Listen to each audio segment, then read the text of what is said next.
मतलब अगर कोई सक्षम है तो करे, सही है, लेकिन ऐसा भी नहीं है कि बिना कोचिंग के नहीं निकाला जा सकता है, कि बिल्कुल निकाला जा सकता है। तो ये आप मन मतलब ये आया कहाँ से कि हमें कोचिंग करना ही नहीं? ऐसा कुछ नहीं कि कोचिंग करना नहीं है, लेकिन सबसे पहले कंटेंट के लेवल पे मुझे जहाँ तक पता चला कि पहले एनसीईआरटी कवर करना है। एनसीईआरटी कितनी बार रीडिंग करा है? मैं तो हमेशा जब भी टाइम मिलता है मैं एनसीईआरटी रीडिंग करती रहती हूँ। विजन आईएएस का सिर्फ यदि फॉलो किया जाए तो क्या सफिशिएंट है आपकी नज़र में? क्योंकि अब विजन आईएएस के जो पीडी 365 होता है वो मंथली मैगजीन होता है, उससे राइटिंग स्किल आपका कैसा था? बुलेट फॉर्मेट में था या फिर पैराग्राफ में या फिर किस तरीके से पाई चार्ट डायग्राम वगैरह ज़्यादा इस्तेमाल करा आपने क्या? नमस्कार दोस्तों, स्वागत है सबका एक और इंस्पायरिंग और इन्फॉर्मेटिव वीडियो में। अभी हमारे साथ पूनम कुमारी मैम है जो भी 69 बीपीएससी के मैम इंटरव्यू देके निकली हैं, तो इसे जानेंगे कि इनका एक्सपीरियंस कैसा रहा इंटरव्यू का।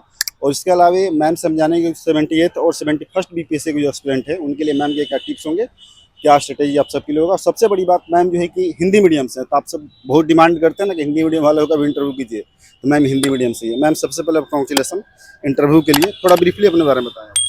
मेरा नाम पूनम कुमारी है। मैंने अपनी मैट्रिक की पढ़ाई बिहार बोर्ड से की है और इंटरमीडिएट की भी, और ग्रेजुएशन मैंने भीमराव अम्बेडकर बिहार यूनिवर्सिटी मुजफ्फरपुर से जूलॉजी ऑनर्स से किया है। सो कैसा एक्सपीरियंस रहा आज आपको इंटरव्यू देने के बाद में? कुछ क्वेश्चंस वगैरह थोड़ा सा बताओ ब्रीफली कि लोग जान सके कि क्या इस समय चल रहा है। एक्सपीरियंस बहुत अच्छा था। पैनल जो भी वहाँ पे मेंबर्स थे बहुत अच्छे थे। वो लोग बहुत कंफर्टेबल कर रहे थे पहले, और फिर क्वेश्चन कर रहे थे।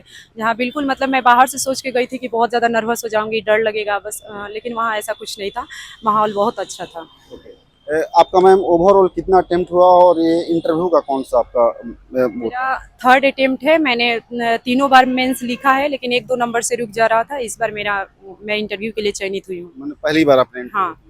तो पहली बार इंटरव्यू देने पर ऐसा कुछ लग रहा था कि अंदर से थोड़ा सा कि कैसा इंटरव्यू होगा, जो मॉक इंटरव्यू आपने दिया होगा उसमें और इसमें कितना आप डिफरेंशिएट कर पाओगे?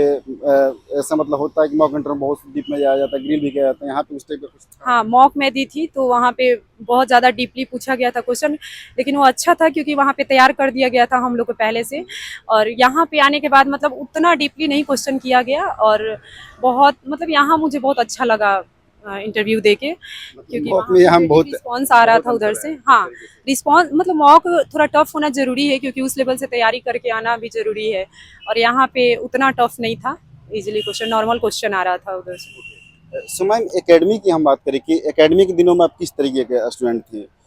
ब्राइट थे या फिर किस कैटेगरी में आप खुद को रखोगे? हाँ, मैं ब्राइट थी, लेकिन मतलब इंटरमीडिएट था। ग्रेजुएशन में थोड़ा सा मेरा लो रहा, और फिर मैंने परसेंटेज मेंशन कर दीजिए ब्राइट। तीनों में मेरा मैट्रिक और इंटरमीडिएट और ग्रेजुएशन में 70% के आसपास था। 70% हाँ। के आसपास। ओके। सो मैम आप प्रिपरेशन घर पे रह के करती थी कि पटना दिल्ली, कहाँ पे रह कर? मैं घर पे ही रह के प्रिपरेशन की हूँ।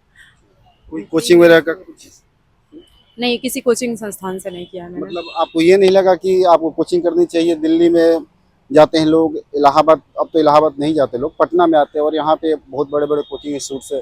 आपके मन में कभी ऐसा ख्याल आया कि हाँ मुझे भी कोचिंग के लिए जाना चाहिए?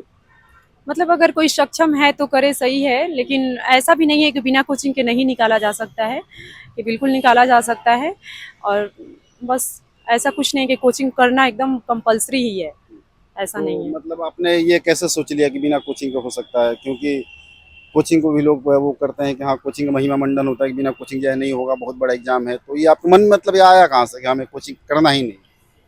ऐसा कुछ नहीं कि कोचिंग करना नहीं है, लेकिन मैं थोड़ा सा इसके बारे में, बीपीएससी के बारे में जानने की कोशिश की यूट्यूब से, तो मुझे वहाँ से काफ़ी हेल्प मिल गया। जैसे कि आजकल तो हर कोचिंग संस्थान का यूट्यूब पे चैनल है जहाँ पे बताया जाता है हर चीज़। जैसे कि मैंने एडुटेरिया, केजीएस और दृष्टि, आस्था सबसे मैं फॉलो किया था यूट्यूब पे, तो वहाँ से बहुत सारी जानकारी मिल जाती थी। और जैसे कि सब कुछ सबको ही बताता है हर चैनल वाले, या फिर यहाँ से भी है कि पहले एनसीईआरटी कवर करना है तो एनसीईआरटी से प्री के लिए हो जाता है बिल्कुल। और मैंने दृष्टि का बुक प्रीफर किया था, एक भैया है उनसे मैंने हेल्प लिया था, और फिर मेंस के लिए मैंने संस्थान का नोट्स वगैरह भी लिया था।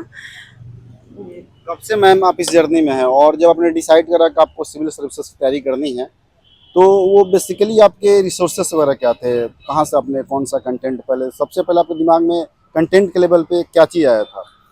सबसे पहले कंटेंट के लेवल पे मैंने मुझे जहाँ तक पता चला कि पहले एनसीईआरटी कवर करना है। क्या और आपको यूपीएससी भी देती है क्या? नहीं, मेरा बीपीएससी ही है। तो एनसीईआरटी को, और ऐसा भी है कि एनसीईआरटी अगर कोई चाहे कि एक दो बार पढ़ के उसको फिर रख दे, तो ऐसा नहीं है, उसको रिवाइज करना बहुत ज़रूरी है। और फिर मैंने हिस्ट्री के लिए स्पेक्ट्रम, जो सब हर जगह से बताया जाता है, स्पेक्ट्रम ज़रूरी है। और फिर मैंने दृष्टि का, बाकी सारी बुक्स मैंने दृष्टि का फॉलो किया था। जैसे आपने बताया कि आप एनसीईआरटी को फॉलो करा आपने, तो बहुत सारे ऐसे स्टूडेंट होते हैं सोचते हैं कि एनसीईआरटी का उतना मतलब एडवांस तो होता नहीं है, बेसिक्स के लिए है। तो उनके मन में कहीं ना कहीं ये होता है कि हम एडवांस बुक क्यों ना पढ़ के, स्टैंडर्ड बुक पढ़ के सीधे हम निकाल लें बीपीएससी। लेकिन अब जो बदलते पैटर्न पे, क्या एनसीईआरटी की बहुत महत्वपूर्ण भूमिका हो जाती है क्या आपके हाँ, साथ? बहुत ज़्यादा एनसीईआरटी की बहुत महत्वपूर्ण भूमिका है। एनसीईआरटी बहुत ज़रूरी है। एनसीईआरटी करने के बाद अगर कोई चाहे कि मैं कोई टफ लेवल का बुक्स पढ़ लूँ या कुछ, तो सही है, पढ़ना भी ज़रूरी है वो चीज़, लेकिन एनसीईआरटी सबसे ज़रूरी है पढ़ना। हाँ, एनसीईआरटी कितनी बार रीडिंग करा जाए तो सफिशिएंट मैं तो हमेशा जब भी टाइम मिलता है मैं एनसीईआरटी रीडिंग करती रहती हूँ। है? एनसीईआरटी से कितना बेनिफिट मिला आपको? यदि मैं आपसे ये पूछूं कि एक तरफ एडवांस बुक है और दूसरी तरफ एनसीईआरटी है, अगर क्वेश्चन के लेवल पे कहा जाए, मतलब ओवरऑल अगर बात करी जाए, तो दोनों को अगर मैं कंप्रोमाइज करने की बात करूँ, डिफ्रेंशिएट करने की बात कहूँ, तो आप कैसे रखोगे कि एनसीईआरटी से इतना मुझे बेनिफिट हुआ पूरे जर्नी में और इससे इतना हुआ? एनसीईआरटी मैंने पढ़ा था पहले, तो एडवांस पढ़ने में मुझे ज़्यादा दिक्कत नहीं हुई। तो मैं तो बोलूँगी कि पहले एनसीईआरटी कवर करने के लिए और फिर एडवांस करने के लिए, क्योंकि पहले ही अगर एडवांस करेंगे हम लोग तो नहीं कर पाएंगे, क्योंकि वो थोड़ा टफ हो जाता है। और पहले अगर एनसीईआरटी से होकर हम जाते हैं तो वो हमारे लिए ईजी हो जाता है, जो एक रिवाइज का तरीका भी हो सकता है, वहाँ से कवर हो जाता है अच्छे से।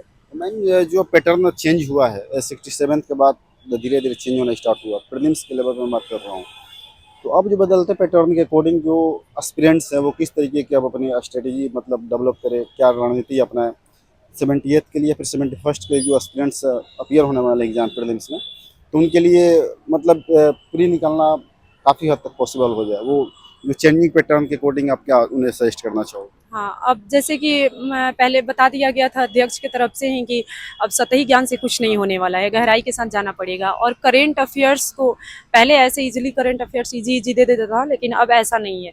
अब करेंट अफेयर्स भी काफ़ी डीपली पूछा जा रहा है, तो करेंट अफेयर्स भी करना ज़रूरी है। और करेंट अफेयर्स के लिए मैं 3-4 बुक हम करेंट अफेयर्स का रिसोर्स आप थोड़ा मेंशन करें। करेंट अफेयर्स के लिए तो पहले न्यूज़पेपर, क्योंकि न्यूज़पेपर हर जगह प्री, मेंस और इंटरव्यू तीनों के लिए ज़रूरी है। और फिर मैं एडोटेरिया का, एसपीडी का, परीक्षा मंथन का, प्रतियोगिता दर्पण बहुत ज़रूरी है।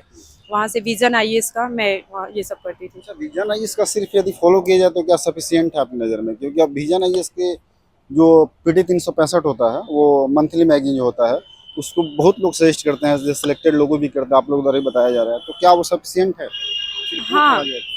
हाँ सफिशिएंट है, लेकिन मतलब ऐसे अगर कोई पहले छोटी बुक्स पढ़ के अगर वो पढ़ते हैं तो ज़्यादा फायदा होता है।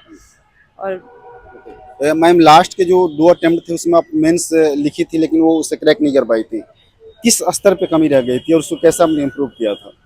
ये 68 के बाद से जो पैटर्न चेंज हुआ है, तो वहाँ पे करेंट जो शॉर्ट्स नोट था वहाँ पे मुझे थोड़ी सी दिक्कत आ गई थी, करेंट में कवर नहीं कर पाई थी, तो इसकी वजह से। टाइम मैनेजमेंट को लेकर हुआ था? हाँ, टाइम मैनेजमेंट और थोड़ा सा करेंट का एक दो राइटिंग टॉपिक। स्किल हाँ, को लेकर?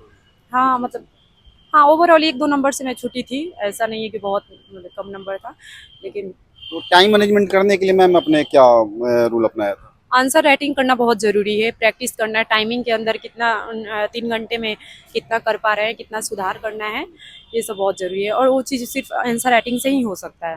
आंसर राइटिंग स्किल आपका कैसा था? बुलेट फॉर्मेट में था या फिर पैराग्राफ में, या फिर किस तरीके से आप पाई चार्ट डायग्राम वगैरह ज़्यादा इस्तेमाल करा आपने क्या? डायग्राम मैंने बहुत यूज़ किया है, और पैराग्राफ में मतलब सब था उसमें, डायग्राम था और पैराग्राफ में भी था मेरा। मैम, आप हिंदी मीडियम का एस्पिरेंट हैं, उससे आप यहाँ तक पहुँची है, तो क्या आपको ऐसा लगता है कि हिंदी मीडियम में अब कंटेंट की कमी है या फिर कंटेंट अब भरपूर है यहाँ पर? नहीं नहीं, बिल्कुल नहीं, हिंदी मीडियम में कंटेंट की बिल्कुल कमी नहीं है, कंटेंट बहुत है, बस पढ़ना है, उसको रिवाइज करना है अच्छे से। ओके मैम, लास्ट मैसेज क्या होगा आपका एस्पिरेंट?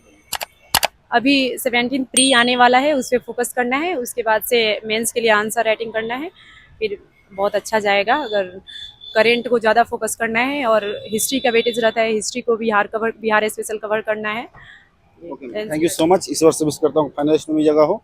तो दोस्तों मैंने बहुत ही डिटेल में अपनी जर्नी और जो आपका स्ट्रेटेजी आप सबके लिए वो बताया, तो इस वीडियो को जरूर आपसे बेनिफिट मिला हो तो इस वीडियो को लाइक, इस चैनल के सपोर्ट के लिए चैनल को सब्सक्राइब करना। Thank you so much.